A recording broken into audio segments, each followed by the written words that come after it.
आज यहाँ कलेक्ट्रेट आप लोग आए हैं? कटनी जिले के लगभग 65 शिक्षा गारंटी गुरुजी से अध्यापक पद पर नियुक्त हुए गुरुजियों के ऊपर एक व्यापक विराट संकट आन पड़ा है।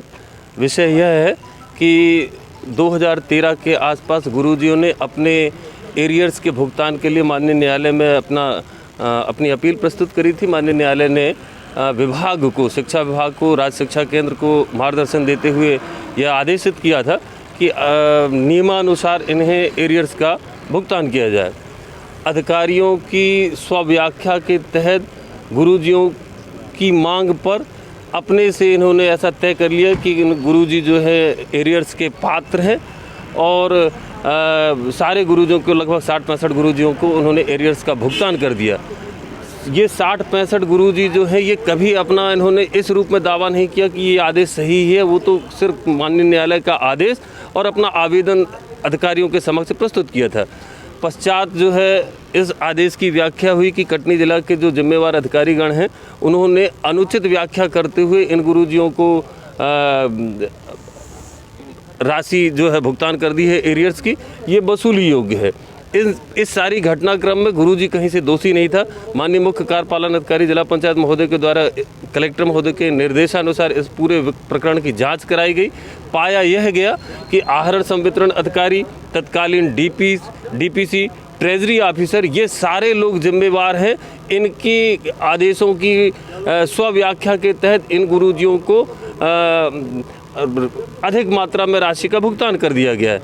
हमारा आज कलेक्टर महोदय से मिलकर के यह पक्ष रखना हुआ है कि इस सारे घटनाक्रम में ये जो गुरुजी से अध्यापक बने शिक्षक है ये कहीं से मूल रूप से जिम्मेवार नहीं है। इन्हें अगर अनुचित या नियम के विपरीत एरियर्स का भुगतान हो गया है तो ये इसके लिए जिम्मेवार डीडीओज, डीपीसी, ट्रेजरी ऑफिसर या अन्य संबंधित जन हैं। तो राशि की वसूली का जो प्रकरण है वो इनके ऊपर सीओ महोदय ने भी आदेश जारी किया है।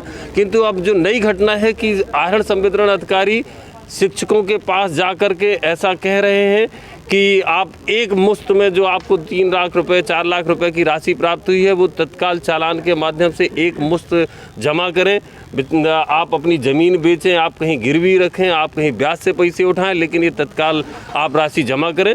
ये पूर्णतः असंगत है, न्याय के विपरीत है, अमानवीय है। कलेक्टर महोदय से हमने निवेदन किया है कि यदि राशि इन्हें ज़्यादा मिल गई है तो एक निर्धारित प्रक्रिया के तहत आसान किस्तों में बगैर किसी ब्याज के, और जिन आहरण संवितरण अधिकारियों के द्वारा ये राशि दी गई थी तो कम से कम वापस की जाने वाली आधी राशि इन जिम्मेवार अधिकारियों से वसूलते हुए उनके विरुद्ध कार्रवाई की जाए। हमारे शिक्षक इसमें कहीं से कहीं दोषी नहीं है।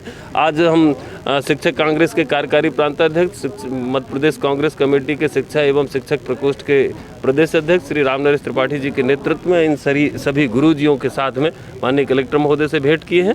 कलेक्टर महोदय ने इसमें हमें आश्वस्त किए हैं कि वो गुरुजियों का, शिक्षकों का पक्ष लेते हुए और किस्तों में राशि वसूल की जाएगी ऐसा आदेश करेंगे। हमें पूरा विश्वास है। आज इन्हीं मांगों को लेकर के हम माननीय कलेक्टर महोदय जी के समक्ष यहाँ उपस्थित हैं। मांगें पूरी नहीं होगी तो आगामी आप लोग का क्या है? हम माननीय न्यायालय की शरण लेने के लिए विवश होंगे। और शिक्षक कर ही क्या सकता है, शिक्षक तो अधिकारियों का आदेश का पालन करेंगे। लेकिन मैं ये नहीं कह रहा हूँ, ये वसूली के घटनाक्रम से ऐसी आशंका है कि कहीं कोई शिक्षक बहुत ज़्यादा मानसिक रूप से अवसाद में ना चला जाए, वो घर परिवार से कहीं बहुत ज़्यादा विक्षिप्तता की दशा में ना पहुँच जाए। मैं ये नहीं कहना चाहूँगा कि इस घटना से जोड़ करके, किंतु ये जैसे वसूली की प्रक्रिया चली थी तो बड़वारा के एक लिपिक का हृदयाघात होकर के उसकी असामयिक मृत्यु भी हो गई थी।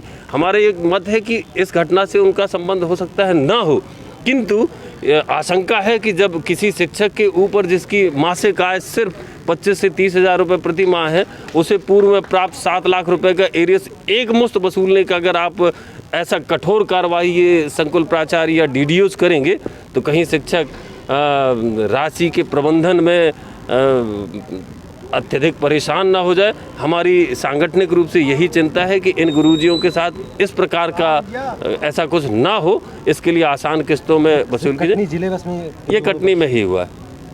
क्या नाम है? नवनीत चतुर्वेदी, महामंत्री शिक्षक कांग्रेस।